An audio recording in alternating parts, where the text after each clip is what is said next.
رسالت کا آفتاب طلوع ہو کر نصف النہار پر پہنچ کر مالک کے اشارے کا منتظر تھا کہ کب اشارہ ہو تو اپنی زوباریوں سے پورے عالم کو منور کر دے۔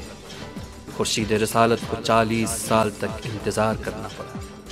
ان 40 سالوں میں حضور سرور کائنات نے عرب کے اس گھٹتے ہوئے ماحول کو اپنی آنکھوں سے دیکھا تھا، جہاں ہر طرف جہالت و تیرگی کا دور دورہ تھا۔ دنیا ایک ایسے انسانیت کے بحرانی دور سے گزر رہی تھی جہاں ہر طرف حیوانیت تھی۔ دنیا میں انسانی قدروں کے انحطاط کا عالم یہ تھا کہ ہر طرف ظلم و ستم، قتل و غارت گری کا بازار گرم تھا۔ حقوق کے سلسلے میں بات کرنے والا دیوانہ سمجھا جاتا تھا۔ اس عالم میں جزیرۃ العرب، خاص کر شہر مکہ کا حال تو اور بھی برا تھا۔ تمام تر انسانی قدروں کی پامالی کے بعد اس خطے کے لوگوں کا عالم یہ تھا کہ یہاں کے لوگ خشک لکڑیوں کے بنے ہوئے بتوں کے سامنے سر جھکائے ان کی خوشنودی کو بقائے حیات کا راز سمجھ رہے تھے۔ بے جان پتھروں کے بتوں کے سامنے جھک کر اپنی روزمرہ کی ضروریات کو ان سے طلب کر رہے تھے۔ بے روح اصنام کے سامنے زندہ پیکروں کا خون اچھال کر خوش تھے کہ ہم نے اپنے خدا کو راضی کر لیا ہے۔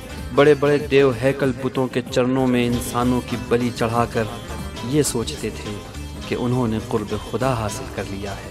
پورا جزیرۃ العرب اوہام و خرافات کے کفن کو لپیٹے ہوئے اپنی قبر کھودے جا رہا تھا۔ ایسے میں ضرورت تھی ایک ایسے آفتاب عالمتاب کی جو اپنے نور کی کرنوں سے اس ظلمت و تاریکی کے بادلوں کو چھاٹ کر اجالا کر دے۔ جس ظلمت میں انسانیت کا دم گھٹتا چلا جا رہا تھا، ایسے تاریک اور متعفن معاشرے کا 40 سال تک مشاہدہ کرنا اور مصلحت عزتی کے خاطر خاموشی کے ساتھ اپنے پیغام کو خاص لوگوں تک محدود رکھنا اپنے آپ میں ایک صبر آزما مرحلہ تھا۔ چنانچہ جب اس سخت اور دشوار مرحلے سے گزرنے کے بعد بعثت کا وقت آن پہنچا تو جبریل امین نازل ہوئے اور حضور سرور کائنات صلی اللہ علیہ وآلہ وسلم کو دعوت عام کی خوشخبری سنائی۔